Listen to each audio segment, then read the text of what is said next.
Capítulo 45. Um firme alicerce. Em 28 de junho, antes do nascer do sol, Emma ouviu uma batida urgente na porta.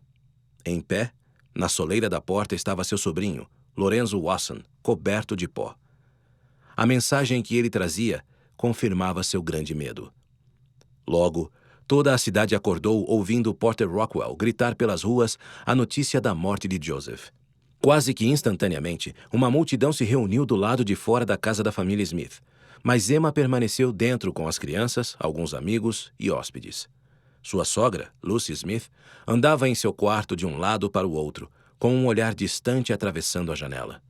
As crianças estavam juntas em outro aposento. Emma ficou sentada sozinha, sofrendo em silêncio. Depois de um tempo, ela cobriu o rosto com as mãos e exclamou: "Por que fiquei viúva e meus filhos órfãos?" Ao ouvir seu choro, John Green, o oficial de justiça da cidade de Nauvoo, entrou na sala. Procurando consolá-la, falou que suas aflições seriam como uma coroa em sua vida. "Meu marido era como uma coroa para mim", ela respondeu bruscamente. "Por que, ó Deus, fui abandonada?" Mais tarde naquele dia, Willard Richards e Samuel Smith entraram em Nauvoo carregando os corpos de Joseph e Hiram em carroções. Para protegê-los do sol quente do verão, os corpos foram colocados em caixas de madeira e cobertos com ramos. Tanto Willard quanto Samuel ainda estavam profundamente traumatizados com o ataque do dia anterior. Samuel tentara visitar os irmãos na cadeia, mas, antes que conseguisse chegar em Carthage, fora atacado por homens que atiraram nele e o perseguiram a cavalo por mais de 2 horas. Willard havia sobrevivido ao ataque na cadeia com apenas um pequeno ferimento na orelha, cumprindo a profecia que Joseph fizera 1 ano antes, de que balas passariam ao redor dele, acertariam seus amigos à direita e à esquerda, mas não deixariam um buraco em sua roupa. John Taylor estava entre a vida e a morte em um hotel em Carthage, muito ferido para sair da cidade. Na noite anterior, Willard e John haviam escrito uma breve carta para os santos, suplicando que não fizessem qualquer tipo de retaliação ao assassinato de Joseph e Hiram. Quando Willard terminou a carta, John estava tão fraco com a perda de sangue que mal conseguiu assiná-la.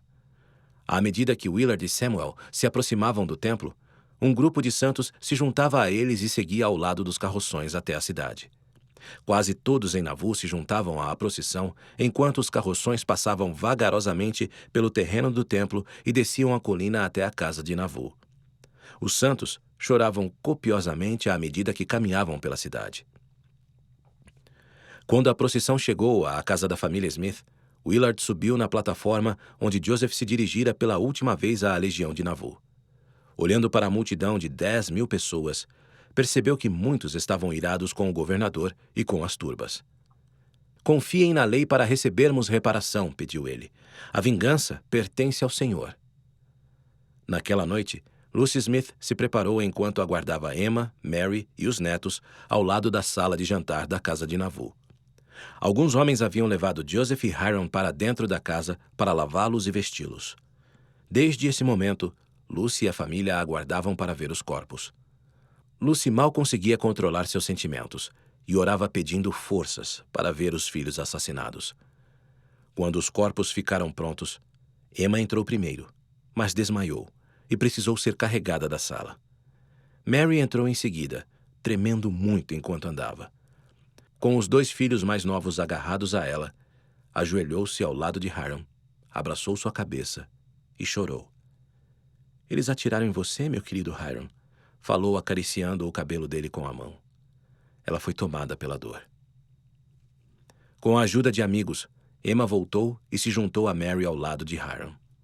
Colocou a mão na testa fria do cunhado e falou a ele suavemente. Virou então para os amigos e disse: "Estou pronta para ver meu marido. Sinto-me mais forte agora." Emma ficou em pé e caminhou sozinha até o corpo de Joseph. Ajoelhou-se ao lado dele e colocou a mão no lado de seu rosto. "Oh, Joseph, Joseph", ela disse, "eles conseguiram tirar você de mim." O pequeno Joseph se ajoelhou e beijou o pai. Lucy estava tão subjugada pela tristeza que não conseguia falar. "Meu Deus", orou em silêncio, "por que abandonastes esta família?" A lembrança das provações pelas quais sua família passara invadiu sua mente, mas, ao olhar para a face sem vida dos filhos, eles pareciam estar em paz. Ela sabia que Joseph e Hiram não seriam mais perseguidos por seus inimigos. Eu os trouxe para junto de mim, ela ouviu uma voz dizer, para que descansem. No dia seguinte, milhares de pessoas se alinharam fora da casa de Nauvoo para prestar homenagem aos irmãos. Era um dia de verão quente e claro. Hora após hora, os santos entraram por uma porta, passaram pelos caixões e saíram por outra porta. Os irmãos haviam sido colocados em caixões bonitos, forrados de linho branco e veludo preto macio. Uma abertura de vidro sobre seu rosto permitia que os visitantes os vissem pela última vez. Depois do velório, durante o funeral, William Phelps fez um sermão para uma multidão formada por milhares de santos. "O que posso dizer de Joseph, o vidente?" ele perguntou. Ele não veio para representar a opinião pública, mas para representar o simples nome de Jesus Cristo. Joseph veio para transmitir os mandamentos e a lei do Senhor, para construir templos e ensinar os homens a crescer em amor e graça, testificou William. Veio para estabelecer nossa igreja sobre a terra, sobre os princípios puros e eternos de revelação, profetas e apóstolos. Depois do funeral, Mary Ann Young escreveu sobre a tragédia Brigham, que se encontrava a centenas de quilômetros ao leste, com outros membros dos 12, fazendo campanha para Joseph. "Temos passado por grandes aflições neste lugar desde que você partiu", relatou. "Nossos queridos irmãos Joseph e Hiram foram mortos por um populacho feroz." Mary Ann assegurou a Brigham que a família estava com boa saúde, mas não sabia se estavam seguros. Nas últimas 3 semanas, as correspondências para Nauvoo haviam sido interditadas e a ameaça de ataque das turbas era constante. "Fui abençoada por conseguir me manter calma durante esses momentos de turbulência", escreveu Mary Ann. "Espero que seja cuidadoso ao voltar para casa e que não se exponha aos que possam colocar sua vida em risco." No mesmo dia, Vallette Kimball escreveu para Heber: "Nunca antes peguei minha caneta para lhe escrever sob circunstâncias tão difíceis quanto as que estamos enfrentando agora", disse ela. "Deus permita que eu nunca tenha que testemunhar algo assim novamente." Vallette ouvira dizer que William Law e seus seguidores ainda queriam se vingar dos líderes da igreja. Temendo pela segurança de Heber, ela relutava com a volta do marido para casa. "Minha oração constante agora é que o Senhor preserve a todos a fim de nos encontrarmos novamente", escreveu ela. "Estou certa de que vão atentar contra a sua vida, mas oro para que o Senhor lhe dê sabedoria para escapar das mãos de nossos inimigos." Pouco tempo depois, Phoebe Woodruff escreveu para os pais descrevendo os ataques em Carthage. "Essas coisas não vão parar esta obra. Nem mesmo a morte de Cristo a obstruiu. Mas continuará a crescer, ainda com maior rapidez", testificou ela. "Acredito que agora Joseph e Hiram estejam em um lugar em que podem fazer muito mais para a igreja do que quando estavam conosco. Minha fé está mais forte do que nunca", afirmou. "Não desistiria da fé no verdadeiro mormonismo, mesmo que minha vida fosse tirada por isso, porque sei com certeza que esta é a obra de Deus." Enquanto as cartas de Mary Ann, Vallette e Phoebe iam para o leste, Brigham Young e Orson Pratt ouviram rumores de que Joseph e Hiram haviam sido mortos, mas ninguém conseguiu confirmar a história. Então, em 16 de julho, enquanto visitavam o ramo da Nova Inglaterra, um membro da igreja recebeu uma carta de Nauvoo com os detalhes da trágica notícia. Quando leu a carta, Brigham sentiu como se sua cabeça fosse se partir. Nunca havia sentido tamanho desespero. Imediatamente, seus pensamentos se voltaram para o sacerdócio.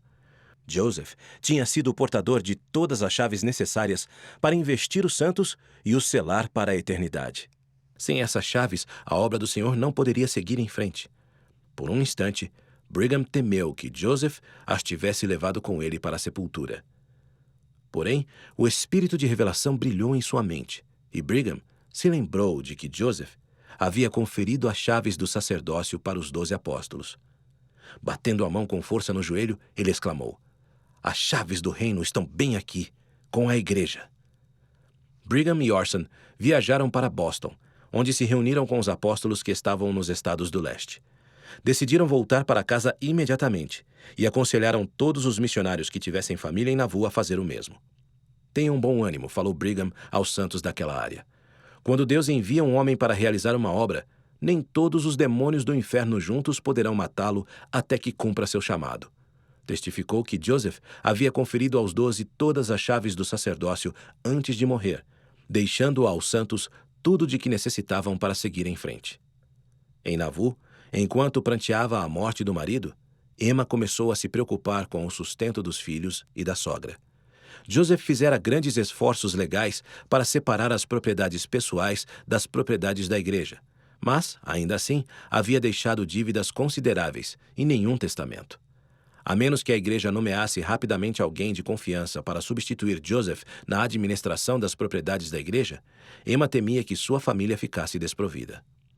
Os líderes da igreja estavam divididos em relação a quem tinha a autoridade para fazer tal nomeação. Alguns achavam que a responsabilidade deveria recair sobre Samuel Smith, o irmão mais velho ainda vivo do profeta, mas ele ficara doente depois da perseguição do populacho em Carthage e morrera repentinamente no final de julho. Outros achavam que os líderes locais das estacas deveriam nomear um novo administrador. Willard Richards e William Phelps queriam adiar a decisão até que os 12 retornassem da missão nos estados do leste para que participassem da nomeação. Mas Emma estava ansiosa por uma decisão e queria que os líderes da igreja apontassem um administrador imediatamente. Sua escolha era William Marks, o presidente da estaca de Nauvoo. No entanto, o bispo Newell Whitney se opôs fortemente a essa escolha, porque William havia rejeitado o casamento plural e não dava muita importância às ordenanças do templo. Se Marks for nomeado, declarou o bispo em particular, nossas bênçãos espirituais serão arruinadas, visto que ele não é favorável aos assuntos de maior importância. Sabendo que a igreja era muito mais do que uma corporação com empreendimentos financeiros e obrigações legais, Newell acreditava que o novo administrador deveria ser alguém que apoiasse plenamente o que o Senhor revelara a Joseph. Nessa época, John Taylor havia se recuperado o suficiente dos ferimentos para retornar a Nauvoo. Parley Pratt também havia retornado da missão e se juntado a John, Willard Richards e William Phelps para convencer Emma e William Marks de que deveriam aguardar a volta dos outros apóstolos. Eles acreditavam que era muito mais importante escolher um novo administrador com a autoridade apropriada do que tomar uma rápida decisão. Em 3 de agosto, Sidney Rigdon retornou a Nauvoo. Como companheiro de chapa de Joseph na campanha presidencial, Sidney havia se mudado para outro estado para preencher os requisitos legais do cargo.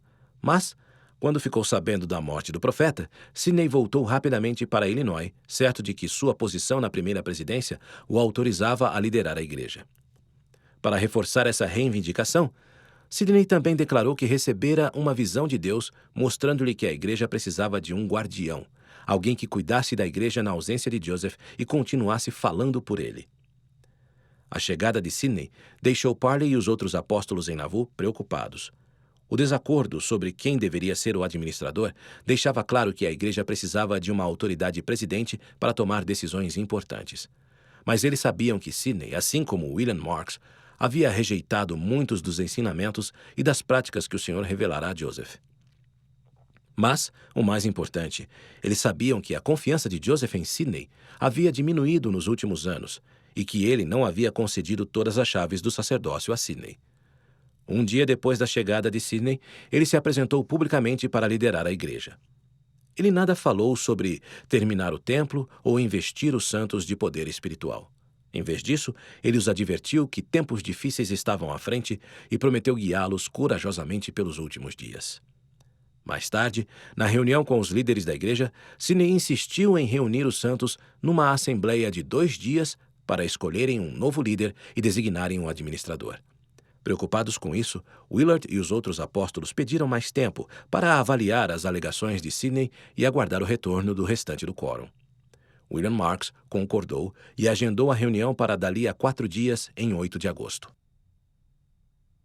Na noite de 6 de agosto, espalhou-se rapidamente a notícia de que Brigham Young, Heber Kimball, Orson Pratt, Wilford Woodruff e Lyman White haviam chegado a Nauvoo no barco a vapor.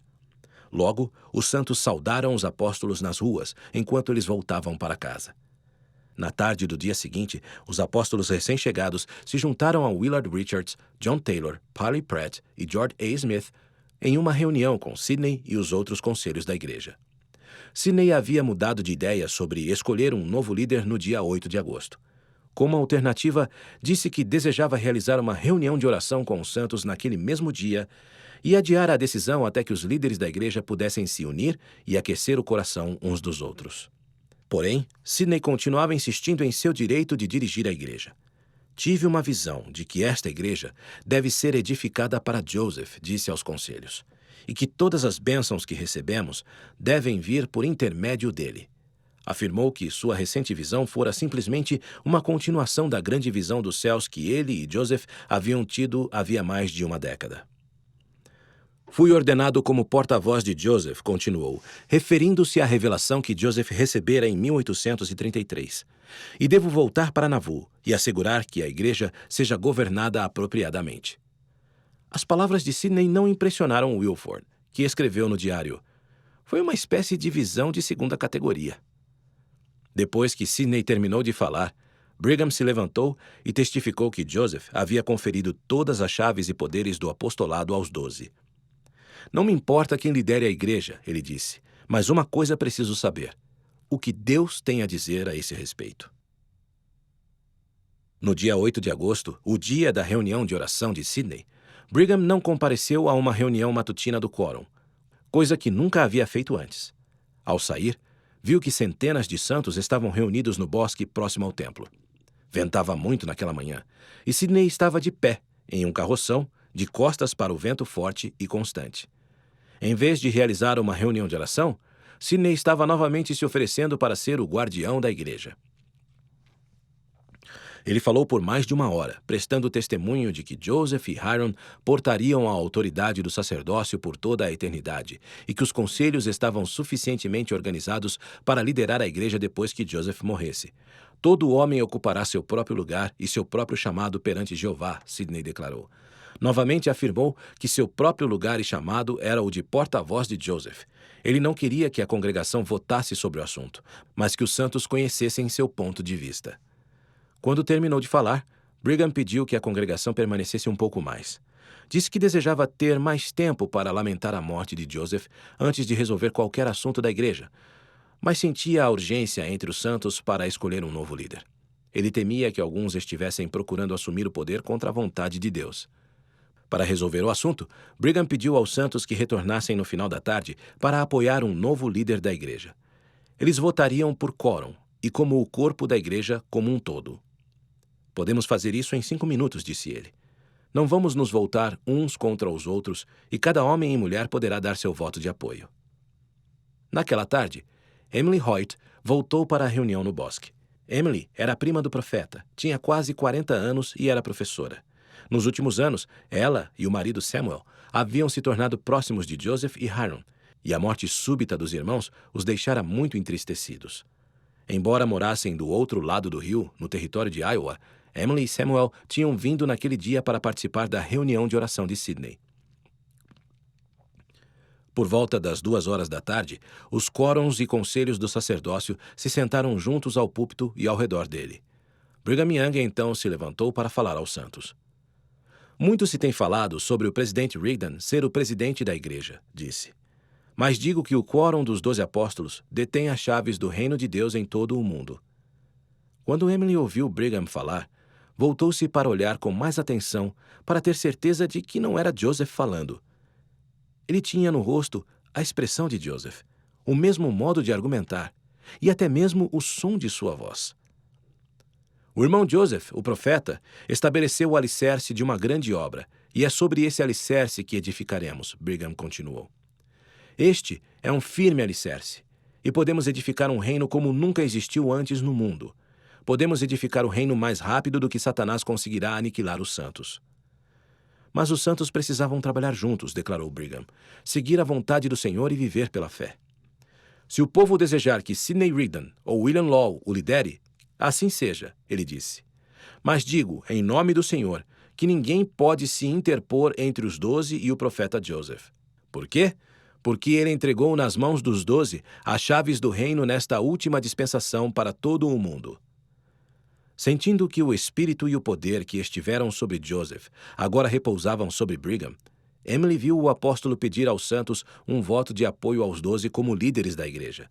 Todo homem, toda mulher, todo quórum está agora em ordem, disse ele. Todos na congregação dos santos que estiverem de acordo com isso, se manifestem levantando a mão direita. Emily e toda a congregação levantaram a mão. Há muito a ser feito, disse Brigham. O alicerce foi lançado por nosso profeta, e sobre ele edificaremos. Nenhum outro alicerce pode ser lançado, a não ser o que está estabelecido. E receberemos nossa investidura, se o Senhor quiser. 7 anos depois, Emily registrou a experiência de estar presente quando Brigham falou aos santos, testificando o quanto o semblante e a voz dele se pareciam com os de Joseph ao púlpito. Nos anos seguintes, dezenas de santos acrescentariam o testemunho ao dela, descrevendo como viram o manto profético de Joseph repousar sobre Brigham naquele dia. Emily escreveu: Se alguém duvidar do direito de Brigham de administrar os assuntos para os santos, tudo o que tenho a lhes dizer é o seguinte: busquem o Espírito de Deus e saibam por si mesmos. O Senhor responderá à sua própria maneira. No dia seguinte à conferência, Wilford ainda sentiu uma escuridão pairando sobre a cidade. O profeta e o patriarca estavam mortos, e parecia haver pouco desejo de se fazer qualquer coisa, escreveu em seu diário. Mesmo assim, Wilford e os 12 começaram a trabalhar imediatamente. Eles se reuniram à tarde e designaram os bispos Newell Whitney e George Miller como administradores da igreja e responsáveis por cuidar dos assuntos relativos às finanças de Joseph. 3 dias depois, chamaram a Mason Lyman para o quórum dos 12 e dividiram o leste dos Estados Unidos e o Canadá em distritos, que seriam presididos por sumos sacerdotes. Brigham, Heber e Willard chamariam homens para essas posições e supervisionariam a igreja na América. Wilford viajaria com Phoebe para presidir a missão britânica na Inglaterra e administrar a gráfica lá estabelecida. Enquanto Wilford se preparava para a missão, os outros apóstolos se esforçaram para fortalecer a igreja em Nauvoo. Na reunião de 8 de agosto, os santos haviam dado seu apoio aos 12, mas alguns homens já estavam tentando dividir a igreja e atrair pessoas para outras denominações. Um deles, James Strang, um recém-converso da igreja, afirmava ter uma carta de Joseph indicando-o como seu verdadeiro sucessor. James tinha uma casa no território de Wisconsin e queria que os santos se reunissem lá. Brigham advertiu os santos a não seguirem os dissidentes. Não se espalhem, exortou ele. Fiquem em Nauvoo, construam o templo e recebam sua investidura. Terminar o templo continuava a ser o foco da igreja.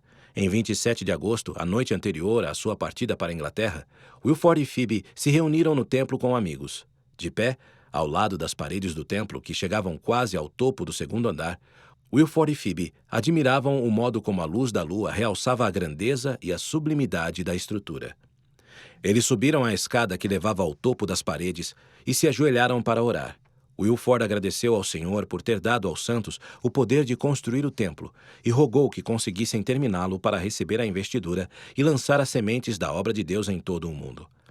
Ele também pediu ao Senhor que os preservasse no campo missionário. Permita-nos cumprir nossa missão em retidão, pediu, e nos permita voltar novamente a esta terra e caminhar pelos átrios da casa do Senhor em paz. Antes de partirem no dia seguinte, Brigham abençoou Phoebe para o trabalho que iria cumprir. Serás abençoada em sua missão com seu marido, e serás um instrumento para realizar muita retidão, ele prometeu. Se andares em humildade, serás preservada para retornar e se reunir com os santos no templo do Senhor e lá se regozijar. Naquela tarde, Wilford e Phoebe partiram para a Inglaterra. Entre os missionários que viajavam com eles estavam Dan Jones e a esposa, Jane, a caminho do país de Gales, cumprindo assim a profecia feita por Joseph.